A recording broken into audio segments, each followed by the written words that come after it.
Assalamualaikum warahmatullahi wabarakatuh. Jumpa lagi dengan saya, Ibu Berliana, pada kelas Statistika Terapan. Materi yang akan kita bahas hari ini adalah uji perbandingan untuk lebih dari dua kelompok saling berpasangan. Jadi untuk pertemuan sebelumnya kita sudah membahas uji perbandingan untuk dua kelompok saling berpasangan. Sedangkan hari ini uji perbandingan untuk lebih dari dua kelompok saling berpasangan. Bisa 3 kelompok, bisa 4 kelompok, bisa 5 kelompok, dan seterusnya. Outline yang akan kita bahas yang pertama, kita harus tahu dulu arti dari lebih dari dua kelompok data saling berpasangan itu apa. Kemudian kita baru membahas uji perbandingannya menggunakan uji statistik yang mana. Dan terakhir, kita akan melakukan praktik menggunakan SPSS. Definisi dari kelompok data, lebih dari dua kelompok data saling berpasangan. Definisinya adalah ada satu populasi yang mana setiap respondennya akan mendapatkan 3 kali pengukuran. Misalnya pengukuran sebelum, pengukuran saat, dan pengukuran sesudah perlakuan.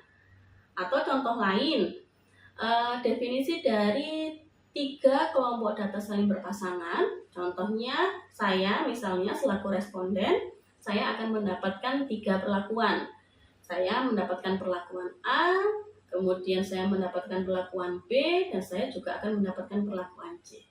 Jadi ini adalah contoh dari 3 kelompok data saling berpasangan. Oke, ada banyak jenis uji. Adik-adik masih ingat di pertemuan sebelumnya sudah pernah saya tampilkan. Ada banyak sekali jenis uji komparasi atau uji perbandingan. Nah, yang paling cocok untuk lebih dari 2 kelompok data saling berpasangan adalah uji ANOVA same subject, atau ada juga yang menyebutnya sebagai ANOVA repeated measure design. Nah, apa itu ANOVA same subject? ANOVA same subject adalah sebuah uji statistik yang tujuannya untuk mengetahui perbandingan lebih dari 2 pengamatan yang berasal dari satu populasi, atau ingin mengetahui perbandingan lebih dari 2 pengamatan yang berasal dari satu orang responden. Asumsi yang harus dipenuhi masih sama seperti sebelumnya, yaitu yang pertama, skala datanya harus berskala interval atau rasio. Kemudian yang kedua, datanya harus berdistribusi normal. Nah, di sini saya ada sebuah studi kasus yang akan kita kerjakan bersama-sama. Studi kasusnya adalah ada seorang mahasiswa D4TRP yang akan melakukan penelitian tentang perbandingan kualitas citra pemeriksaan ultrasound solder antara yang menggunakan gel standar, gel pad, dan gel wax. Penelitian ini melibatkan 16 mahasiswa, yang mana 16 mahasiswa tersebut bersedia menjadi volunteer. Kemudian setiap volunteer akan mendapatkan 3 perlakuan, yaitu perlakuan pemeriksaan ultrasound solder dengan menggunakan gel standar, kemudian perlakuan pemeriksaan ultrasound solder dengan menggunakan gel pad. Kemudian yang ketiga, perlakuan pemeriksaan ultrasound solder dengan menggunakan gel wax. Nah, pertanyaannya, apakah ada perbedaan kualitas citra dari ketiga gel tersebut? Nah, berikut adalah hasil pengukurannya. Jadi hasil pengukuran di sini ada 16 responden dengan kode sampel mulai dari U001 sampai U0016. Kemudian kami juga peneliti ini juga mengumpulkan data usia dalam tahun, Lalu peneliti ini mengukur SNR tiap citra, tiap gel. Jadi setiap responden memiliki 3 nilai SNR. Karena setiap responden mendapatkan perlakuan 3 jenis gel. Ya. Hasil pengukuran ini yuk kita sama-sama entrykan ke dalam SPSS, kemudian kita praktikkan bagaimana cara mengolah data menggunakan uji statistik ANOVA Same Subject. Yuk kita sama-sama buka aplikasi SPSS-nya. Nah, ini adalah file Excel yang sudah saya tautkan di laman sini. Itu adik-adik silakan dibuka terlebih dahulu untuk datanya. Jadi ada 4 variabel ya yang akan dimasukkan ke dalam SPSS. Yang pertama adalah variabel kode sampel, variabel usia responden, variabel hasil pengukuran dengan gel standar, variabel hasil pengukuran dengan gel pad, dan variabel hasil pengukuran dengan gel wax. Kemudian jumlah respondennya ada 16 ya di sini karena mulai U001 sampai U016. Nah, sekarang silahkan adik-adik entrykan ke dalam SPSS. Oke, kita masukkan ke dalam SPSS dan tampilannya akan seperti ini. Ya, untuk kode sampelnya 16, usianya karena di Excel tadi usianya tanpa desimal ya. Kemudian SNR-nya. Nah, oke, kita tinggal rapihkan saja supaya tampilannya mirip dengan data asli kita. Nah, seperti ini tampilannya. Lalu kita akan lakukan uji ANOVA. Untuk uji ANOVA, itu ada asumsi yang harus dipenuhi. Yang pertama, datanya harus berskala interval atau rasio. Nah, di sini data yang kita analisis adalah data SNR antara gel standar, gel pad, sama gel wax.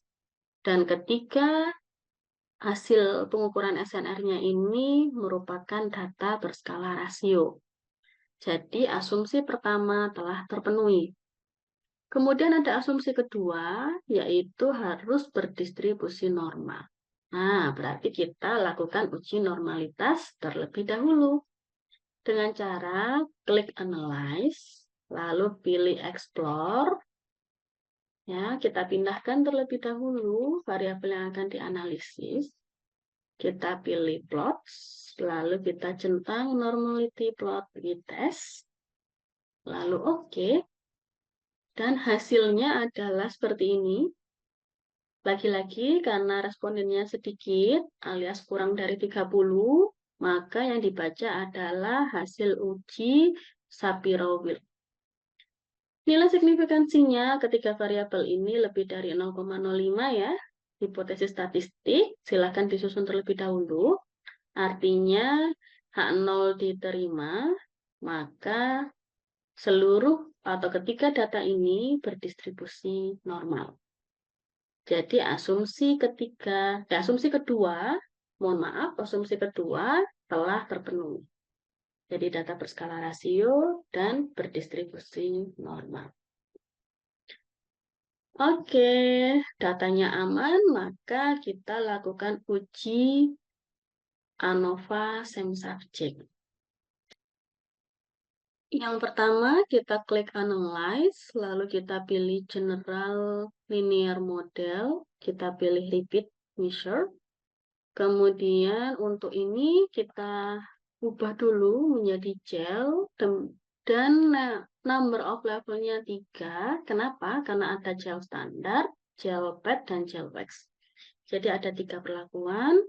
Kita klik Add, kemudian klik Define, dan pindahkan untuk yang standar, pad, dan wax.